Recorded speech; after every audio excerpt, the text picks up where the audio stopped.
Hello, everyone. This is Thomas Pepin, NHL Talk. I'm Thomas Pepin, and let's talk about the NHL. So it's been a while, I guess 3 weeks, and did I do one since I've been back home? I forget now. Anyways, so yeah, so it's well, as always for these types of streams, a recap of news in the NHL. In this case, for the past 3 weeks. Um, oh shoot, I forgot to open a couple other things. It's been a while, so bear with me, bear with me.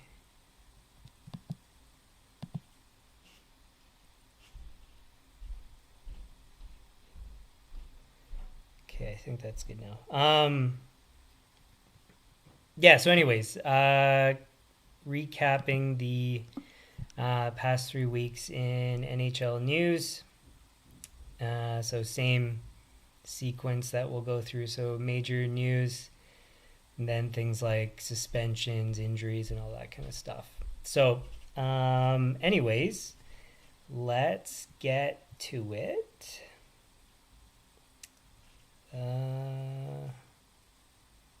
Shoot, what's my keyboard shortcut? Okay, that's the right one. Good. All right. As I've said before, so I cover injuries later on. But if there's any injuries that are like season ending, I'll cover them in the news portion. Well, season ending for people that are, I guess, or people that I would qualify as significant or significant enough. So, actually, it starts off with an injury. So, Couture from San Jose is going to be out for the rest of the season with a groin injury.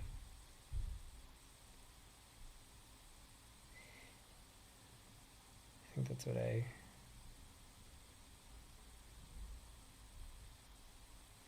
read there. Anyways, so, and yeah, a lot of these things well, in the case of injuries, there's not much more to say than just to draw your attention to that. So that's enough for that one.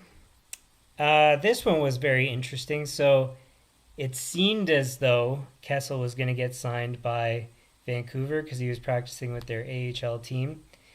And then he wasn't signed. And, so he can't play for the playoffs. You can see it there. He's not eligible because he wasn't signed before the trade deadline. I think that's the rule. So, anyways, and so he wasn't signed, so he can't play for a playoff team. And so far, as far as I know, he hasn't been signed by any NHL teams. So it seems like he hasn't really even been able to play this whole season. So he's potentially going to go to Europe to play. That never happened, or at least as far as I know, it never happened. Because his stats, recorded stats don't indicate that he played in Europe. And then, yeah, so he hasn't, as far as I can, let's just take a look. Last time I checked, he hadn't played any games this season. Yeah, so for nobody, he's played. So, sucks for him because he's not getting younger, and he wasn't a bad player. Like 36 points in 82 games isn't bad. That's pretty darn good. So just unfortunate for Kessel there. So Stone is out for the rest of the regular season, and so I read an article, and I'm not gonna cover or share the article and then cover it in any great depth, but basically it's just funny how Stone is out again for a large stretch where they can take advantage of LTIR and stuff like that. And so the GM was like basically saying that people are ridiculous for making any claims that he isn't actually injured sufficiently to miss the rest of the regular season. But I mean, people have come back from people have come back from more in less time than that. So I mean, I would argue that, but there's not much more to say than that. So in all likelihood, because of course they're probably going to make the playoffs, he's going to be back for the playoffs, and then they're going to have a powerhouse team again, which seems maybe unfair, but like I said, it might very well might be a strategy that at least Vegas has been using. Another person out for, I think this is, so it's the rest of the season, so I guess that would include playoffs. O'Connor with hip surgery. I thought this was a pretty cute story. I didn't see exactly what happened. You can look into the story yourself if you're interested. But Tortorella was suspended for 2 games for his behavior during a game. Then basically that he was ejected and wouldn't leave, basically. And had a $50,000 fine. So just funny, Tortorella being Tortorella. I don't know, there's something about him I like him. In some senses it seems like it would be miserable to play for him, but in other senses it seems like if you do things right, he's going to be behind you. So I don't know. Anyways, just kind of funny. But the funny part is the next part here. So the CEO of the Flyers said he would cover any fines for Tortorella, which is great. Like, that really shows like layers of support in the franchise. And this guy, I mean, he's been a pretty good coach. The problem is whether or not he's easy to play for, which obviously unless you play for him you don't really know. And then everybody, like, people have had different opinions. Some people have loved playing for him, some people have hated it. So to really know what it's like to play for him, it's hard to say. But in any case, it's nice to see an organization backing a coach. Again, I don't know the whole scenario, if he was right for arguing his ejection and all that kind of stuff. But it's just nice to have, even if he was in the wrong, it would be smart for the GM, CEO, all those people to be behind the coach, and the same with the coach behind the players and all that. It's important, in my opinion, for an organization to all be pushing in the right direction, hoping, like, I think it would make the organization perform better. I mean, in all likelihood it would, but anyways. So I just like it. I thought it was a pretty cool story. After having missed, this is the guy that was suspended, wasn't he?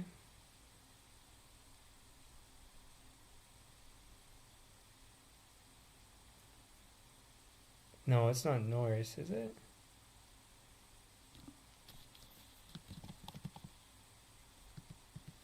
Oh, I guess I'm confusing names.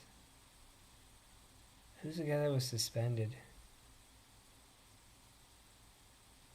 Anyways, so Josh Norris of the Senators is out for the rest of the season with shoulder surgery. Third shoulder surgery, that's concerning, but anyways, so he's out for the rest of the season. What is the other guy's name?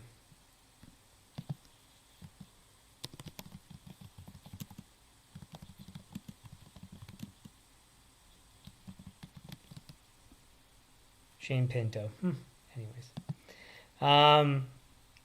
This also was a really cool story. So during 3-on-3 overtime, Minnesota pulled their goalie in order to try to win the game and succeeded.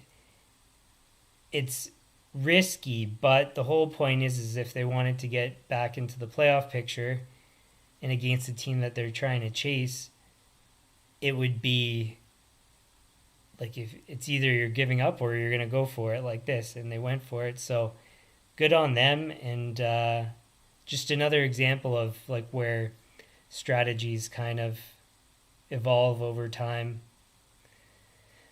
So like who to play on a 3-on-3 is another example. The regrouping in order to do line changes, the all that kind of stuff, and that's just talking about 3-on-3. But anyways, so it's just a cool example of an evolution in style of play and strategy and stuff. So good on them for trying something and being successful. Pretty cool. Not NHL news, but still related. The Blues GM, Doug Armstrong, is going to be the GM for Canada in the Olympics. Not really much more to say than that.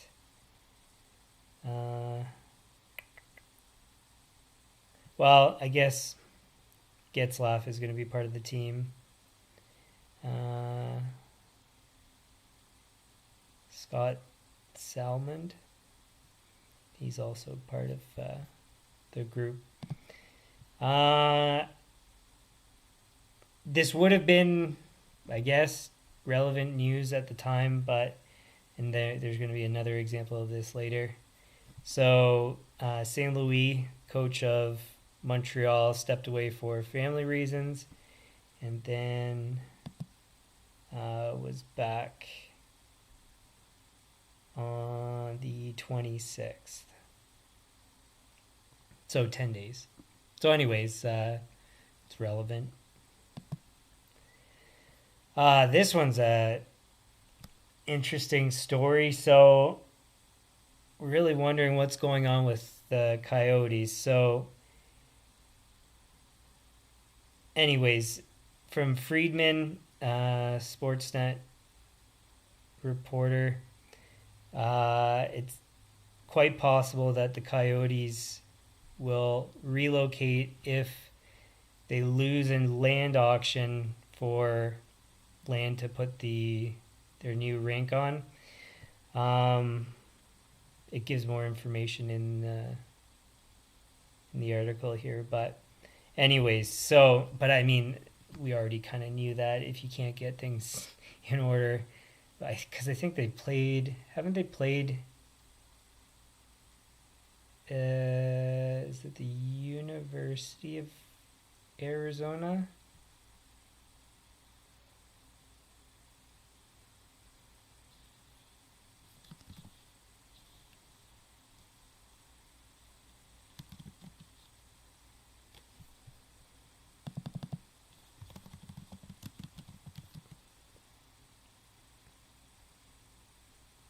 Arizona State, my bad. Yeah, so they've been playing there at least, I think it's 2 years now. So something's got to give at some point. And based on Bill Daly, so deputy commissioner, apparently they're supposed to see, because the thing is likely to remain. So it's hard to say exactly what's going to happen, but it seems like they're going to play where they're currently at for the next season, and then I guess from there, who knows what's going to happen.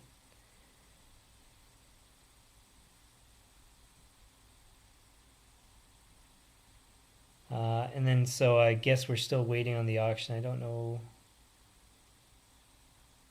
Oh, they signed a 3-year agreement, so I guess that would make sense then. I think that's right. Yeah. Does it say when the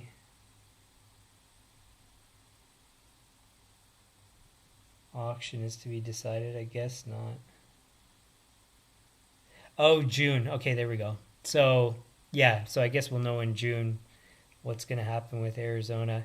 And for them to go and move to a different location in that short of time, I mean, that's where it would have to go.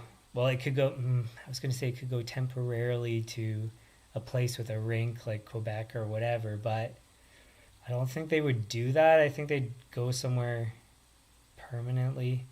Then they'd probably go to somebody who's already put things in place in order to take a team. So like Houston's in the was and might still be in, or they're done the process of setting up for being able to put NHL ice in the arena, and then who else would be ready? Like Hartford, I'm assuming. I don't know if the rink would be sufficient, but anyways, it probably would be fine. There's a number of options. Like I don't know if what's the place? Kansas City. I don't know if they have an arena ready. So stuff like that. So what could and probably would happen if they don't win the bid, if they're going to relocate the team, it's going to go to somewhere where they're ready to go right away. But I would predict that they'd probably play out the rest of the season since they've signed that contract and then go the next season. So, but anyways, because then that gives them a year to evaluate buyers and all that kind of stuff.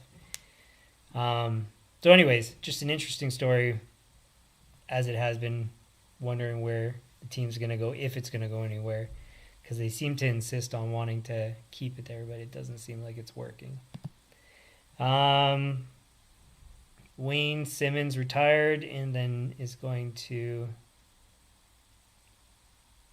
do that officially with the Flyers, signing a one-day contract. Not much more to say than that. Rick Nash, is the GM for the World Championship Canadian team. Again, not NHL news, but NHL players go there. So, something to note. Does it say anything else about the rest of the team? No. I also thought this was interesting. So Couture, the captain of the Flyers, was scratched at least one game. I believe it was multiple games. I think it was 2. I don't know for sure if it was 2 or more, but I think it was 2. Anyways, so he was scratched. Apparently everything's okay. He said that things are fine when he came back. But yeah, just a guy that's been so good for so many years getting scratched. That's where like playing for Tortorella has got to be something. Is it a good thing to get somebody back on track, to send a message? Is it a bad thing? I don't know. But anyways. And it's not like he was playing horrendously either, because he had 36 points in 64 games. For him, that would be low, but it's not that bad.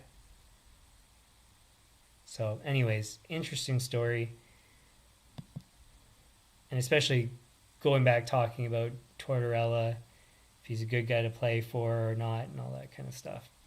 Otherwise, so this story, like the St. Louis thing, so Bonus stepped away for a medical procedure and then came back 7 days later, it looks like. So it would have been significant that he stepped away. But he's back now.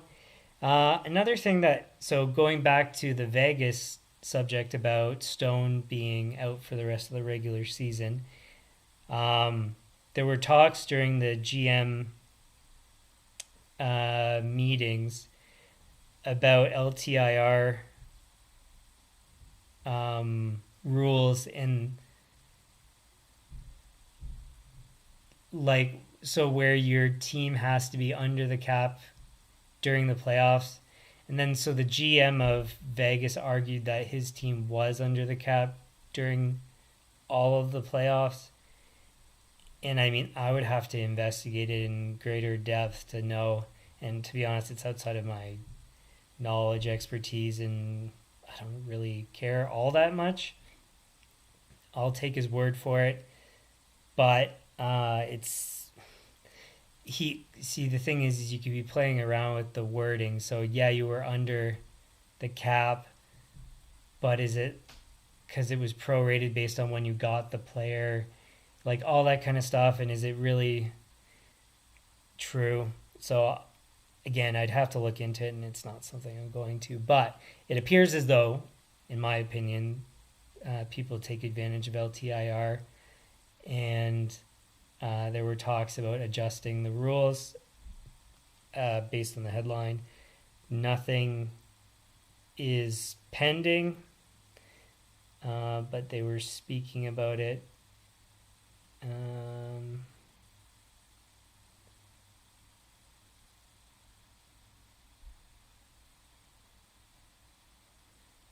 then there was other stuff related to the meetings.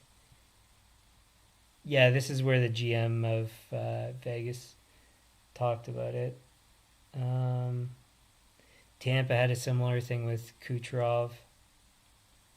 That 1 year where he missed the full season, came back and they won the cup.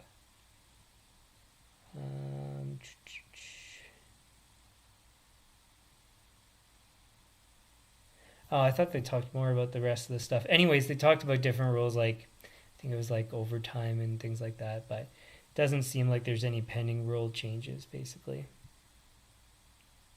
Or if there are, they're not of great significance. Last time I checked. But I might have missed something. Another season-ending injury is Vladar, out with a hip injury. This was another interesting story. So this kind of confirms the mistake I made. So some person that was tuned into one of my streams spoke about the Capitals getting relocated, and I was like, oh, that's not a thing. And then it turns out it was potentially a thing. And then it became not a thing. So the reason why I didn't think it was a thing is because, well, I had been to this arena not too long ago, and as far as I recall, everything was perfectly fine. It's funny because you can actually see it in my profile picture for my channel. When I saw Ovechkin score his 600th goal, the Jumbotron had a section that was broken, so it kind of makes it the reverse of what I'm saying, but I thought it was just, an anomaly, not something normal that they would have a problem with. So, but anyways, so as soon as all this talk was going on about them relocating to Alexandria, I think it was, if I'm not mistaken, them and the Clippers. Is it the Clippers that play? No, it's the Wizards. LA Clippers? See, I don't know. I don't know basketball well. But anyways, yeah, Washington Wizards is what it says. So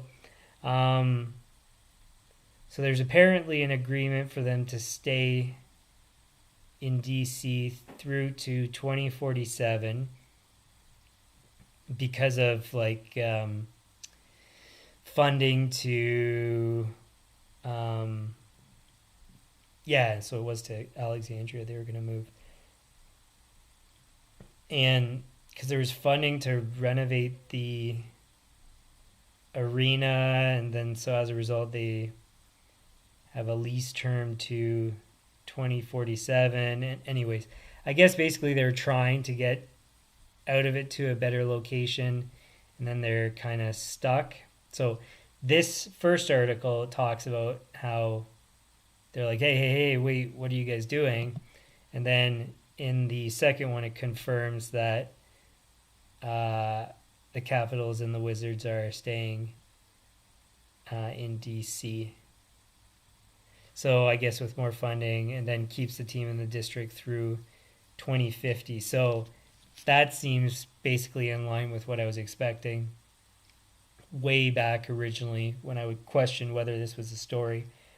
And then it appears as though my judgment of it was right without knowing all this extra information. So, anyways, so yeah, it'll describe it more, but basically, long story short, the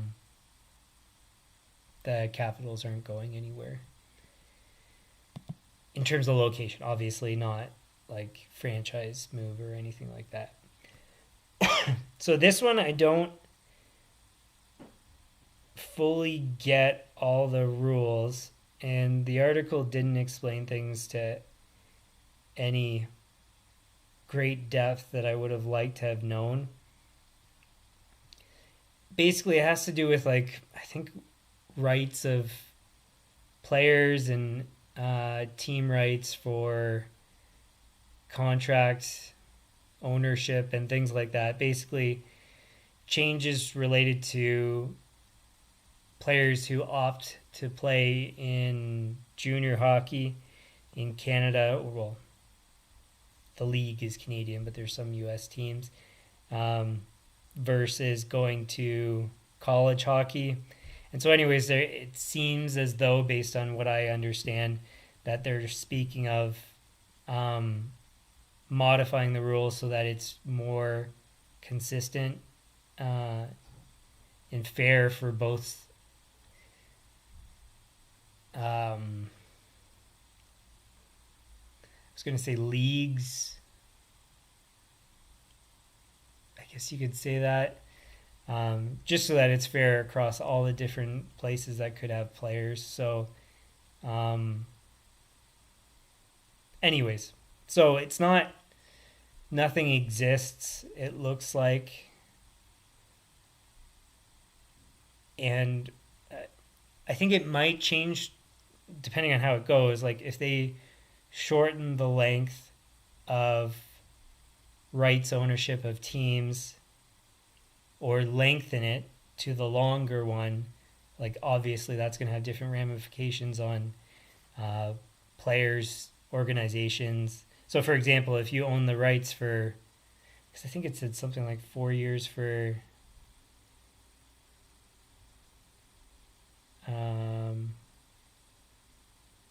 so 4 years for USHL or NCAA, and then 2 years for CHL.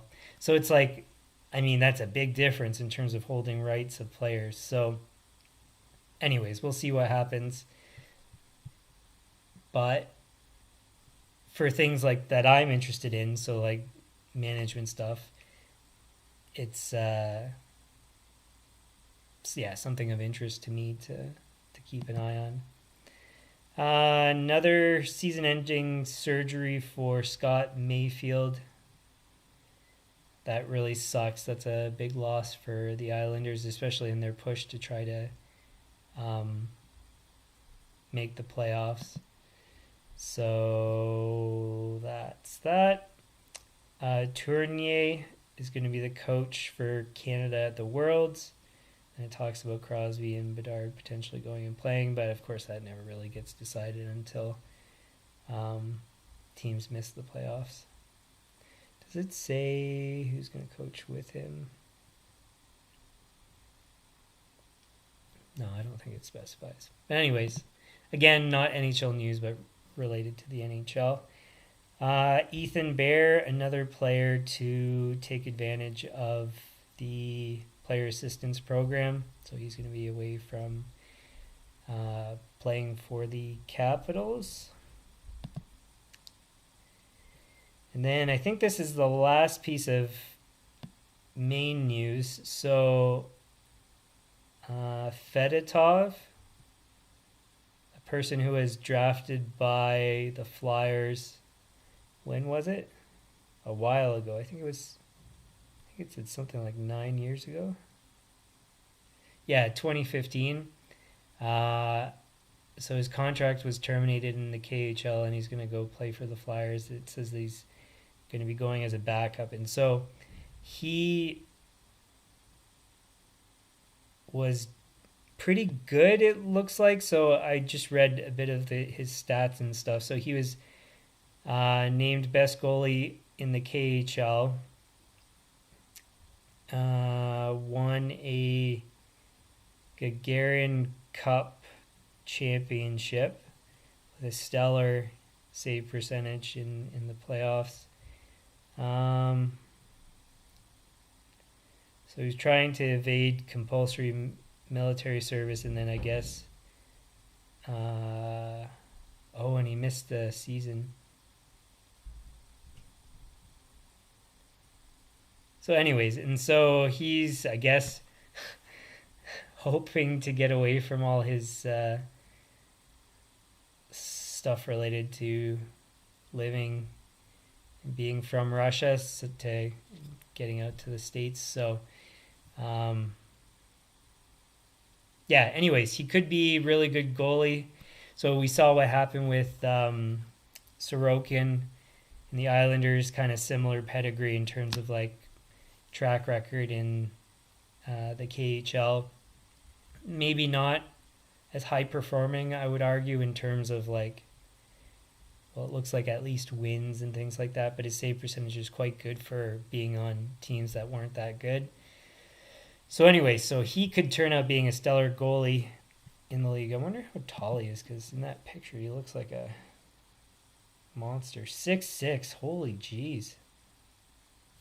So anyways, the Flyers might have just 7th round pick.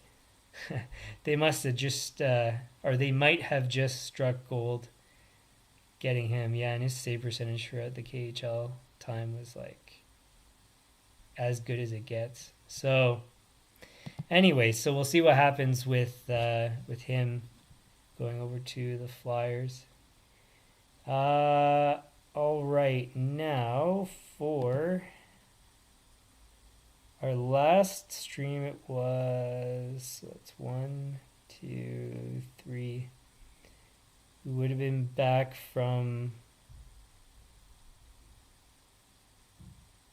I guess, about the 8th. So just trying to figure out where I would be for suspension. So that one's, I guess, new.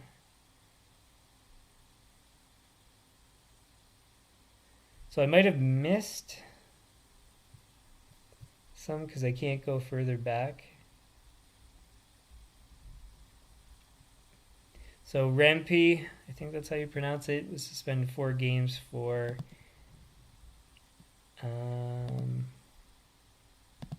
actually, give me a sec.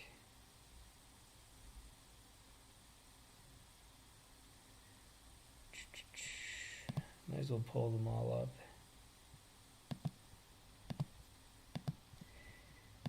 So Rempe was suspended 4 games for elbowing defenseman Siegenthaler from the Devils. Kulikov suspended 2 games for check to the head of Sherry of the Lightning. Wilson suspended 6 games for a brutal slash, which was really stupid to me, on Noah Gregor of the Leafs. Byram was fined $5,000 for interference on Crookshank of the Senators. Strome fined $5,000 for cross-checking Cardi. I don't know if that's how you'd pronounce it, of the Kraken. Hathaway fined $2,000 for embellishment.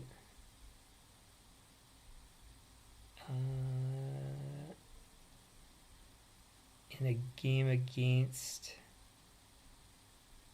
the Bruins. And I think you pronounce it goalie, was suspended 1 game for slashing Konechny of the Flyers. All right, and then injuries. We're going back to March 9, I believe. And then we're looking for anything that's greater than a month. Otherwise, I don't really touch on it because just trying to draw attention to like longer term injuries. So Forbort, I think is how you pronounce it, out until next season. We are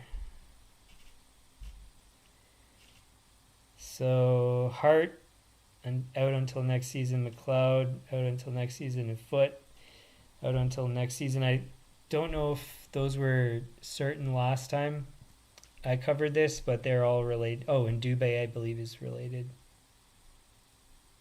to, anyways, some case that's against them, which I won't cover.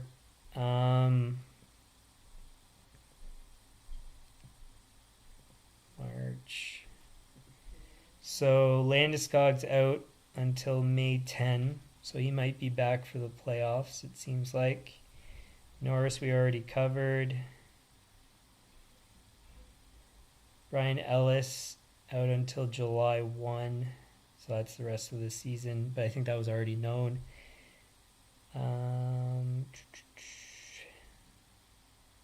Vladar we already covered.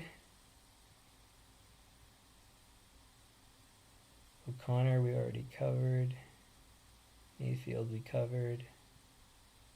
Brock McGinn's out until next season. I might have covered that in a previous one. I can't recall. Oscar Sundqvist. I should have been saying which teams they were with, but of St. Louis out until next year.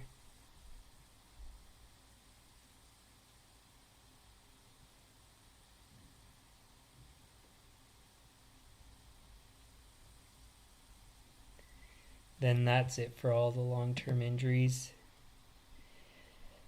No waiver claims since the last time we covered that. I don't think there were any significant signings. So we go back to here. So I would only cover if it's around $5 million per season or more. There's nobody, so nothing of great significance. A lot of entry-level contracts, basically. There were a few trades that came in after the deadline. Nothing of great significance. It's all like depth players, so nothing really to comment on there. And then I always take a look at whoops, I'm going to go the other direction. If there's any major lopsided scores to make note of.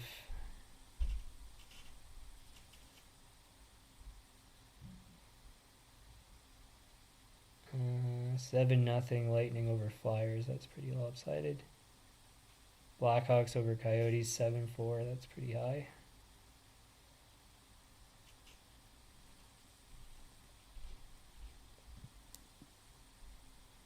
A lot of 7-goal wins for teams in that stretch there. 7-4 Rangers over Penguins.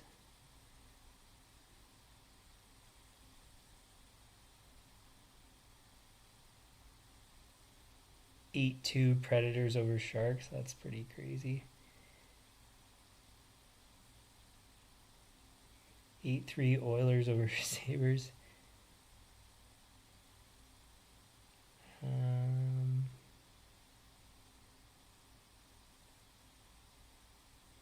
don't think there was anything too crazy in the past few days.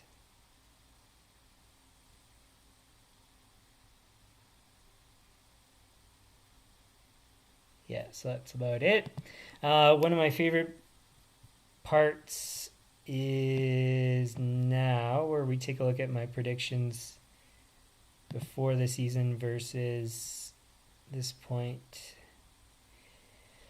in the season. So as previously, if I have them in a playoff spot and they're in a playoff spot, then I consider 1 for 1. So for example, even though the Leafs aren't in first place in their division, I would consider myself correct in predicting that they're in the playoffs, because basically if you're in the playoffs, anybody can really have a shot. So, Bruins, Panthers, Maple Leafs, Lightning. I have all four in a different order, but I have all of them correct in playoff spots. So Lightning have the first wild card at the moment, so I'm 4 for 4 for that division. Metropolitan, I have Hurricanes, Islanders, Rangers, Penguins, and so I think I only have 2 for 4 at the moment. Rangers, Hurricanes, I don't think anybody saw the Flyers, although I think I'm pretty sure in the preseason that the Flyers could surprise. So I'm 2 for 4 for that division, so 6 for 8 in the Eastern Conference. You never know, Islanders could come back. Penguins, I think they're not coming back. Mind you, in the preseason, I think I said that basically Blue Jackets, Devils, Capitals, Penguins, they were all interchangeable of who's going to make the final spot. Same with Lightning, Senators, Red Wings, Sabres. There's so many teams that are all pretty even. And then you just have some have a good season, some don't. And yeah, so anyway, so 6 for 8 in the East. Then Central Division, Stars have right, Avalanche right, Jets right. Then I'm wrong with the Blues, so I'm 3 for 4 there.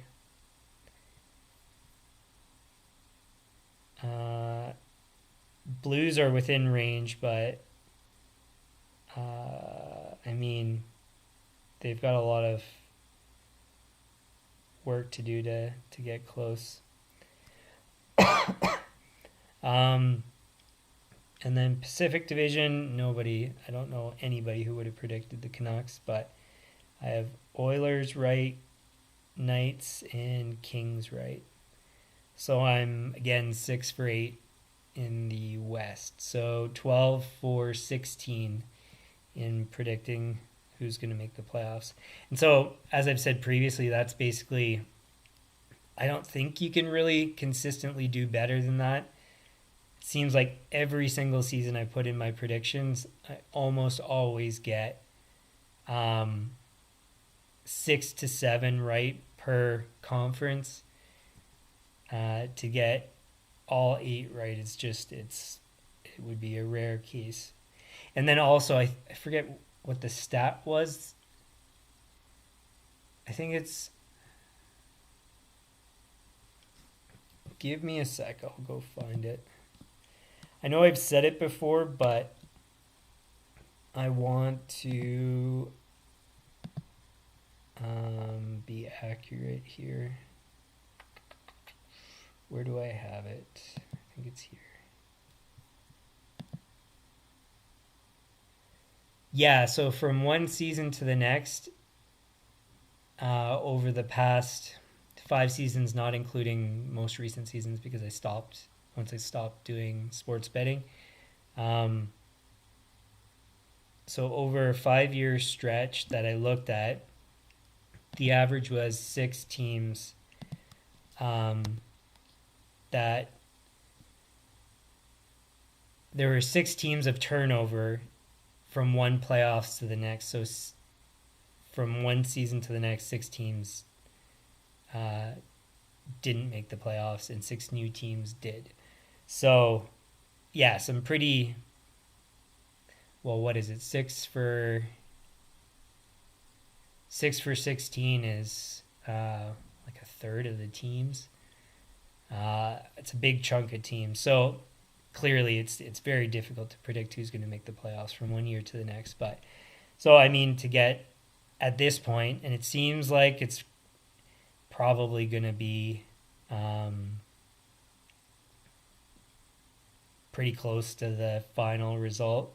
Yeah, it looks like I'm probably going to be about 12 for 16. So Anyways, so that's that. And again, I don't really talk much about it, but just show you guys the stat leaders. Crazy amount of points, 124 points. I don't know what the highest was in recent years. Actually, let's go take a look. I guess I could have done it a different way.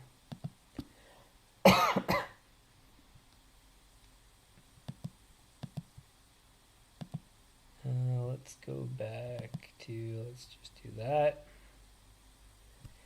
153 points last season was the highest. And so I don't think we'll get to that point this season because there's only, 9 games left or something like that. So, but it's going to be the next best or next highest amount from this season. So, pretty crazy that McDavid was so far out of it, and now he, in all likelihood, I would argue is probably gonna win the Art Ross. So pretty cool, good for him, and good for the Oilers to come out of it. And it's funny because you see Draisaitl kind of creep up as well, right behind McDavid. So yeah, because Draisaitl might turn out getting like 4th or something like that by the end of the season. It's wild. And then goals, Matthews still in the lead. 59 is wild. And still lots of games to go, so we'll see what happens there. I don't really like goals against average. Save percentage, Hellebuck doing stellar. And something I reviewed recently, I think I commented last stream, or one of the recent streams, and it's funny because Brodeur basically said the exact same thing as what I said, plus or minus a couple players in this case, well, goalies. But yeah, how I was saying that there's basically like a handful of elite goalies in the league that are consistently at a high level, and then everybody else is basically more or less the same, and there's so much fluctuation from one season to the next. And so anyways, he basically said the exact same thing that I've said before. Mind you, the stats tell you. So it's not like it's not like, you said something and Brodeur confirmed it and you were a great genius. It was just looking at the stats and tracking them. So anyway, so just pretty neat though that somebody confirmed what I said. There's like a handful of elite goalies and that's about it. Otherwise, everybody else is pretty similar, where you need 1A, 1B kind of goalies. So he basically parroted. I don't know if that would be right, because he didn't copy me. He said the same thing as me, basically. Yeah, defenseman, point leader Hughes, McCarr close by, then Bedard leading the way for the Calder Trophy. And that is it.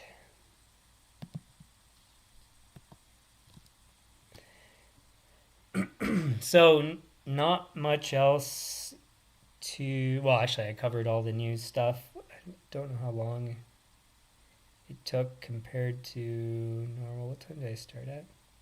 Actually, it took about the right amount of time. So this is what I mean is like, so sometimes it makes sense to do it in larger groupings because just not enough news or significant news happens. So I was doing it weekly, and then I did it every 2 weeks, and then sometimes three weeks makes more sense. So so I think the next one, and I didn't realize this, I should have checked. I think I can see still here. Give me a sec. Where is it? So the next one I have scheduled for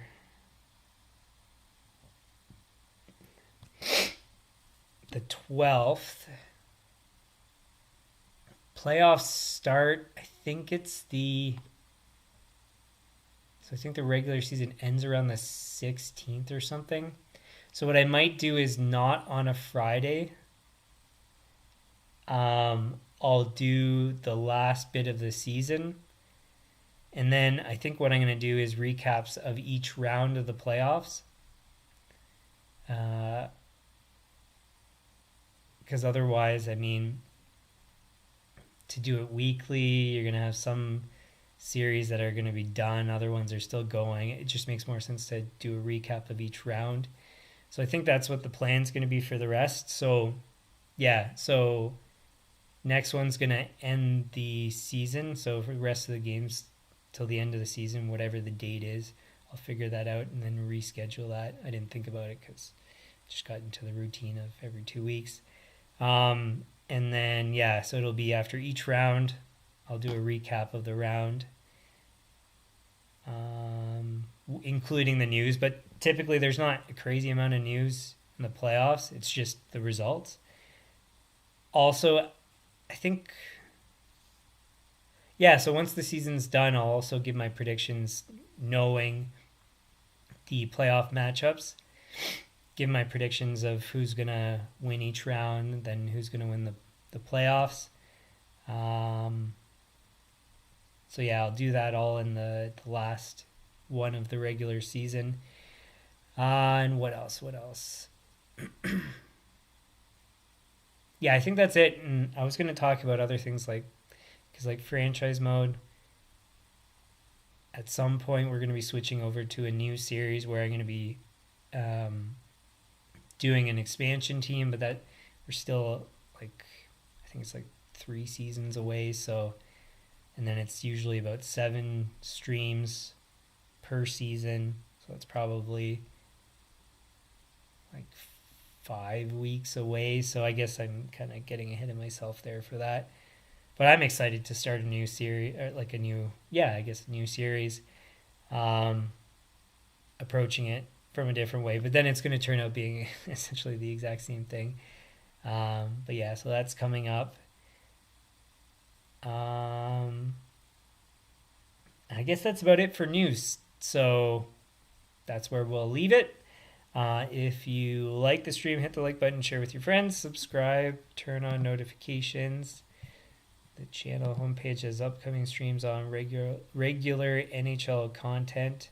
I've already explained what's coming up, but that's where you'll see the schedule. Franchise mode, that schedule's in the About section of the channel. It runs Saturday, Sunday, Monday, Tuesday, Wednesday, 10 p.m. Eastern. Be a pros whenever I have time or feel like it. And to be honest, I haven't really had much interest in playing, although I maybe should fit that in more. Anyways, any comments, leave them in the comments, suggestions likewise, and we'll see you guys. Today is Friday, tomorrow for franchise mode. Okay, bye.